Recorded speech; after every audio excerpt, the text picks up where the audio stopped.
Astro divine நேயர்களுக்கு வணக்கம். நான் கலைப்ரியா பழனி. இன்னைக்கு ஒரு ரொம்ப சிறப்பா நிறைய விஷயங்களை 2026 எப்படி இருக்க போகுது அப்படிங்கிறத கேட்டு தெரிஞ்சுக்க போறோம்.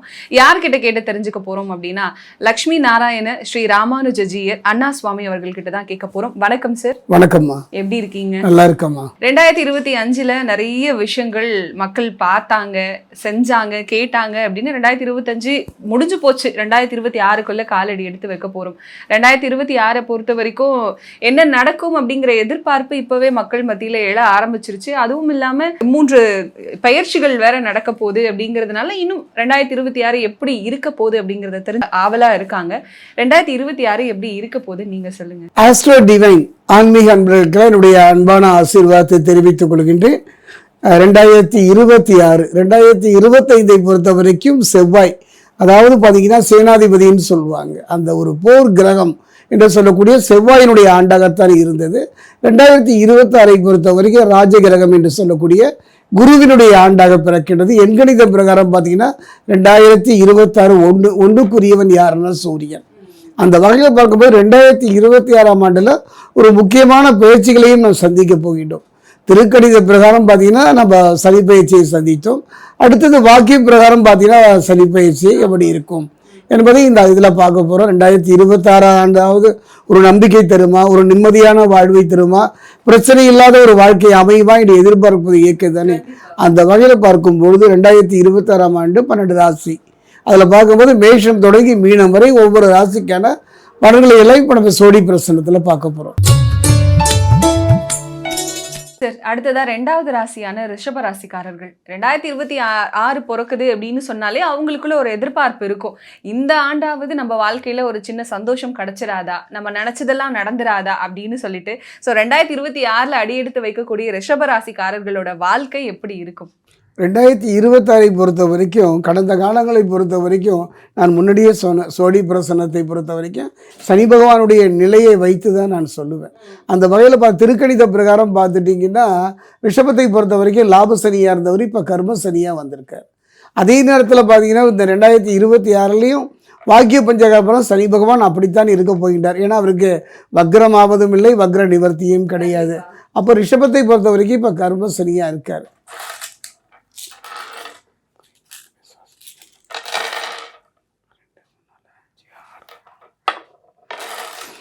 ரிஷபத்தை பொறுத்தவரை கிருத்திகை 2, 3, 4. ரிஷபத்தை பொறுத்த வரைக்கும் ரோஹிணி. ரிஷபத்தை பொறுத்த வரைக்கும் மிருகசீரிஷம் 1, 2.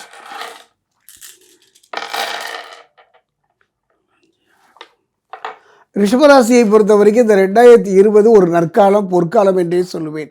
கடந்த காலத்தில் சந்தித்த ஏமாற்றம், துரோகம், வம்பு வழக்கு பிரச்சனை, நீண்ட நாள் இழுத்தடித்த அந்த பூர்வீக சொத்து சம்பந்தமான பிரச்சனைகள், இந்த கணவன் மனைவிக்குள்ளே இருந்து வந்த அந்த அந்யோன்ய குறைபாடுகள்லாம் 2026ல் நீங்கும். காரணம் என்னன்னு பார்த்தீங்கன்னா சனி பகவான். காரணம் என்ன, ஒரு மனிதனுடைய வாழ்க்கையில் நல்ல மனைவி, நல்ல பிள்ளை, பேர் புகழ் இருந்தாலும் கூட அதில் ஒரு நிம்மதி இல்லாத ஒரு விரக்தியான சூழ்நிலை கடந்த காலத்தில் ரிஷபராசிக்கு. அதனால் இந்த காலத்தில் லாபசனியை பொறுத்த வரைக்கும் கர்மசனியாக மாறுகின்றார். கர்மசனியாக வருவதனால அந்த முழு பலனை அடைவதற்கான ஒரு அற்புதமான யோக பலனை அவர் தருவார். கண்டிப்பா நல்லதே நடக்கும். அளவுக்கு நடக்கும். கொஞ்சம் பார்த்து இருந்துக்கிறதும் சிறப்பா இருக்கும். இப்போ 2026ல மாணவர்களுக்கு எப்படி இருக்கும்? மாணவர்களை பொறுத்த வரைக்கும் நல்ல முன்னேற்றம் தரக்கூடிய ஒரு ஆண்டாக இருக்கும். கனவுகள் மெய்ப்படக்கூடிய ஆண்டாக இருக்கும். நினைத்ததை நினைத்தபடி நடக்கின்ற ஒரு ஆண்டாக இருக்கும். அதே நேரம் பார்த்தீங்கன்னா உடல்நலையில் கொஞ்சம் கவனமாக இருக்கணும். உடல்நிலையில் கொஞ்சம் கவனமாக இருந்துள்ளோம். குறிப்பாக சொல்லப்போனால் நீண்ட தூரம் அறிமுகம் இல்லாத மனிதர்களோடு பழகுவது அவர்களுடைய மனதை திசை திருப்புகின்ற ஒரு செயலாக அமைந்துவிடும். முழு கவனமும் படிப்பில் செய்யணும். அதாவது இந்த படிப்பை பொறுத்த வரைக்கும் எந்த கிரகம்னா புதன் அற்புதமான யோக பலனை தரக்கூடிய ஆண்டாக இந்த 2026ஆம் ஆண்டு ரிஷபராசிக்கு அமைகிறது. கண்டிப்பா சார். தொழில் புரிபவர்கள் அவங்களுக்கு எப்படி இருக்கும்? புதுசா தொழில் தொடங்குறவங்க தொடங்கலாம். நான் சொன்னேன் அல்லவா, 2026 பொறுத்தவரை மனிதனுக்கு தொழில், ஒரு மனிதனுக்கு நல்ல தொழில் அமைனா சனி பகவானினுடைய அருள் தான். அந்த வகையில் கர்மசனியாக ரிஷபராசிக்கு இருப்பதனால கவலையே பட வேண்டாம். நல்ல ஒரு மாற்றம், தொழிலில் முன்னேற்றம். தொழிலை ஏண்டான்னு நடத்துகிறோம், இதை விட்டுட்டு வேறு தொழில் போகலாமா, இல்லை அடிமை தொழில் செய்யலாமா என்னெல்லாம் கலங்கியவர்கள்லாம் கவலைப்பட வேண்டாம். பொருளாதார ரீதியான ஒரு நல்ல மாற்றத்தையும் முன்னேற்றத்தையும் தரக்கூடிய ஒரு ஆண்டாக 2026 ரிஷபராசிக்கு அமையும். கண்டிப்பா சார். பெண்களுக்கு எப்படி இருக்கு? ரிஷபராசி பெண்களுக்கு 2026 2025 பொறுத்தவரை ரிஷபராசியை பொறுத்தவரைக்கும் பெண்கள் மிக கவனமாக இருக்கணும். காரணம் என்னன்னு பார்த்தீங்கன்னா கணவன் மனைவி உறவு என்பதெல்லாம் ஒரு அற்புதம். சின்ன சின்ன கோபங்கள் தாபங்கள் வரத்தான் செய்யும். விட்டு கொடுப்பவர் யாரும் கெட்டு போவதில்லை. அந்த வகையில் பார்க்கும்போது ஒரு அந்யோன்யம். பொருளாதார நெருக்கடி தான். அந்த பொருளாதார நெருக்கடி படிப்படியாக குறைகின்ற ஆண்டாகத்தான் 2026 அமையும். அதே நேரம் திருமண வாழ்வை பொறுத்த வரைக்கும் கவனமாக தேர்ந்தெடுங்க. அந்த திருமணம் காதலாக இருக்கலாம், பெரியவங்க பார்த்து வைத்த திருமணமாக இருந்தாலும் ஒரு முறைக்கு இருமுறை யோசித்து செயல்படுவது இந்த ஆண்டினுடைய சிறப்பு. ஆனா திருமணம் செய்யலாம். அருமையான ஆண்டு. செய்யலாம். அதே நேரம் திருமணமே ஆகவில்லை என்று கவலைப்பட்ட நீண்ட காலம் அந்த காத்திருந்தவர்களுக்கெல்லாம் ஒரு நல்ல சுபயோகம் நடக்கும். சுப செலவுகளை சந்திக்கின்ற ஒரு சூழ்நிலை அமையும். பிரிந்தவர் ஒன்று கூடுகின்ற ஒரு அற்புதமான நிலையும் இந்த காலகட்டத்தில் அமையும். இந்த வெளிநாட்டுக்கு வேலைக்கு போறது அந்த மாதிரியான வாய்ப்பு, வெளிநாட்டு வேலைக்கு போறதை பொறுத்த வரைக்கும் பெண்கள் ஆண்கள் இருபாலரும் சமமாக தான் இருக்கும். வெளிநாடு போகணும் அப்படின்னா அதுக்கு காரணம் யாருன்னா செவ்வாய் தான். அந்த செவ்வாய் சுபபலம் பெற்றிருப்பதனால வெளிநாடு முயற்சி ஈடுபடலாம். அரசு துறைக்கான வேலை கிடைப்பதற்கான ஒரு அற்புதமான காலமும் இந்த காலம் தான். இந்த சின்ன சின்ன தொழில் செஞ்சுக்கிட்டு இருக்காங்கல்ல, அந்த சிறு குறு தொழில், அவங்களோட வாழ்க்கை அவளை பொறுத்த வரைக்கும் ஒரு போராட்டமாக இருந்தது. இது வரைக்கும் அந்த தொழிலை நல்ல முறை நடப்பதற்கான ஒரு நல்ல வாய்ப்புகளும் சந்தர்ப்பங்களும் அமையும். பண வரவு ரிஷபராசிக்காரர்களுக்கு எப்படி இருக்கும்? பண வரவை பொறுத்த வரைக்கும் தட்டு தடுமாறி போராடிய ஒரு காலகட்டம்.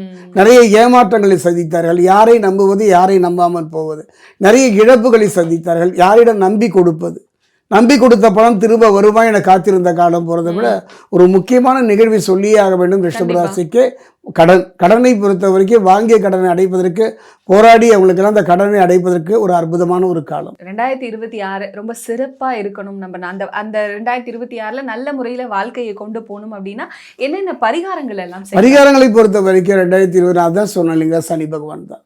ரிஷபத்தை பொறுத்த வரைக்கும் சனி பகவான் சாட்சிக்காரன் காலில் விழுறதை விட சண்டைக்காரன் காலில் விழுவது சிறப்பு. அந்த வகையில் பார்க்கும் பொழுது சனி பகவான் தான்.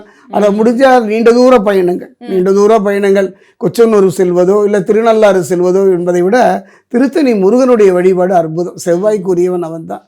காரணம் ரிஷபராசியை பொறுத்த வரைக்கும் செவ்வாய் தான் வருவாய். அது மட்டும் கிடையாதுன்னு சொன்னேன் அளவா, திருத்தணி பாதசனீஸ்வரர் ஆலயம் அங்க சென்று சனி பகவானுக்கு ஒரு 2 தேங்காய் வாங்கி 2ஆக உடைத்து அந்த நீரை வெளியேற்றில அதுல நெய் நிரப்பி தீபம் ஏற்றலாம். தேங்காயில நெய் தீபம் ஏற்றி வழிபடுவது அது வழிபட்டா அற்புதமான ஒரு பலன் கிடைக்கும். காரணம் என்ன, மனிதனுடைய வாழ்க்கை நம்பிக்கை இழந்த ஆண்டுதான் 2025. யாருக்கு? ரிஷபத்துக்கு. 2026 ஆண்டை பொறுத்த வரைக்கும் சனி பகவான் ஒருவர் தான். அதே நேரத்தில் பார்த்தீங்கன்னா மற்ற கிரகங்கள் புதனும் செவ்வாயும் நல்ல யோக பலனை தரக்கூடிய ஆண்டாக அமையும். அருமையான ஆண்டாக அமையும். கடந்த காலத்தை பொறுத்த வரைக்கும் பொருளாதாரத்தில் ஒரு போராட்டம் கலந்த ஒரு ஆண்டாகத்தான் அமைந்தது. இனி கடந்த கால கசப்புகள் மறைந்து எதிர்காலத்தில் பயம் இல்லாமல் நிம்மதியாக வாழுகின்ற ஆண்டாக அமையுமான கண்டிப்பாக அமையும். நம்பிக்கை தான் வாழ்க்கை. கிரகங்கள் அது கடமையை செய்கின்றது. பலவிதமான கஷ்டங்களை அனுபவிச்சு வந்தவங்களுக்கு புது ஆண்டு அப்படிங்கிறது ஒரு கடலில் விழுந்தவனுக்கு கலங்கரை விளக்கம் தெரிகிற மாதிரி தான். அந்த வகையில பார்த்தப்போ என்னுடைய அனுபவத்துல கிராமப்புறத்துல பாத்தீங்கன்னா இந்த அரிசி அளந்து போடுவாங்க. மாகாணியில போட்டாலும் 2 அரிசி எடுத்து படியில போட்டுக்குவாங்க. ஏன் காரணம்? சேமிப்பு. மனிதனுடைய வாழ்க்கையில இருப்பதை வைத்துக் கொண்டு சிறப்பாக வாழக்கூடிய ஆண்டு தான். அதாவது என்னுடைய அனுபவத்துல சிக்கனமாக நிதானமாக பொறுமையாக வாழக்கூடிய ஆண்டு தான். ஒரு மனிதனுக்கு பிரச்சனை எப்படி வரும், எதனால் வரும், யாரால் வரும் தெரிய முடியாத ஆண்டாக கடந்த காலம் இருந்தது. இனி எடுத்து வைக்கின்ற அடி தான் உண்டு தன் வேலை உண்டு என்று இருப்பது, எதிர்காலத்தை பற்றியே நினைப்பது இந்த 2026 ஆண்டுல ஒரு நற்பலனை தரக்கூடிய ஆண்டாக அமையும். கண்டிப்பா சார். நம்ம இப்போ நிறைய நம்ம பரிகாரங்கள்ல சொன்னோம், பல கடவுள்களை வழிபடுங்க அப்படின்னு சொல்லிட்டு, இல்ல பொதுவா 12 ராசிக்காரர்களும் எந்த கடவுளை 12 ராசிக்காரர்கள் வழிபடக்கூடிய ஒரே இது 2026 திருக்கணித வாக்கியம் ரெண்டும் ஒரே மாதிரி பலன் தான். அந்த வகையில் திருத்தணி பாதசனீஸ்வரர் ஆலயம் சென்று சனி பகவானை அங்கே தரக்கூடிய நல்லெண்ணெயை கொண்டு அவங்க கையினாலே அபிஷேகம் பண்ணி அவர் பாதம் பணியலாம். வேற எங்கேயுமே அந்த மாதிரி கிடையாது. ஏன்னா சனி பகவானை பொறுத்த வரைக்கும் தொடுதலோ நெருங்குதலோ கொஞ்சம் பயம், அச்சம். ஆனால் இந்த ஆலயத்தில் சிவபெருமான் இடது கையில் வில்லம்பு வலது கையில் சிவலிங்கம் அமைச்சிருக்க. அப்போ இவரை வழிபடுவது மிகப்பெரிய ஒரு மாற்றம் தாக்கம் வரும். 12 ராசிக்காரர்களுமே சென்று நின்று வழிபடக்கூடிய ஒரு ஆலயம் எதுன்னா திருத்தணி அருகே இருக்கக்கூடிய பாதசனீஸ்வரர் ஆலயம். போய் வழிபடலாம். சனிதானே ஏதாவது பண்ணிடுறோன்ற எண்ணமே வேண்டாம். ரொம்ப சிறப்பா சொன்னீங்க சார். ஏன்னா 2026 உள்ள அடியெடுத்து வைக்கும் போது பலவிதமான கேள்விகள் இருக்கும், பலவிதமான அச்சங்கள் இருக்கும், குழப்பங்கள் இருக்கும். எல்லாத்துக்குமே கரெக்டா தெளிவா இதுதான் 2026 இப்படிதான் இருக்க போகுது 12 ராசிக்காரர்களுக்கும் அப்படின்னு சொல்லிட்டு ரொம்ப சிறப்பா சொல்லியிருக்கீங்க. நன்றி சார். அதாவது என்னுடைய அனுபவத்துல, அதுவும் சோழி பிரசன்ன அனுபவத்துல ஒவ்வொரு ஆண்டுமே ஒவ்வொரு மனிதனும் யாராவது நிம்மதியாக வாழ்ந்தாங்களா, யாராவது சந்தோஷமாக வாழ்ந்தாங்க இல்லை. ஏன்னா வாழ்க்கை ஒரு வட்டம், மேலிருப்பவன் கீழும் கீழிருப்பவன் மேலும் போவது இயற்கை தானே. அந்த வகையில் பிறக்க வரைக்கும் மனித வாழ்வை பொறுத்த வரைக்கும் 3 பலம்: தேக பலம், தெய்வ பலம், மனோபலம். அந்த 3 பலமும் ஒவ்வொரு காலகட்டத்தையும் கூடும் குறையும். அந்த வகையில் பார்க்கும் பொழுது என்னுடைய அனுபவத்தில் யார் கைவிட்டாங்களோ இல்லையோ குலதெய்வ வழிபாடு செய்யுங்க 2026. இந்த 2026ஆம் ஆண்டை பொறுத்த வரைக்கும் ராஜ கிரகம் என்று சொல்லக்கூடிய சூரியனுடைய ஆண்டாக இருப்பதனால எதை பற்றியும் கவலைப்பட வேண்டாம். நம்பிக்கையோடு போராடி பாருங்கள், இறுதி வெற்றி நமக்குத்தான்.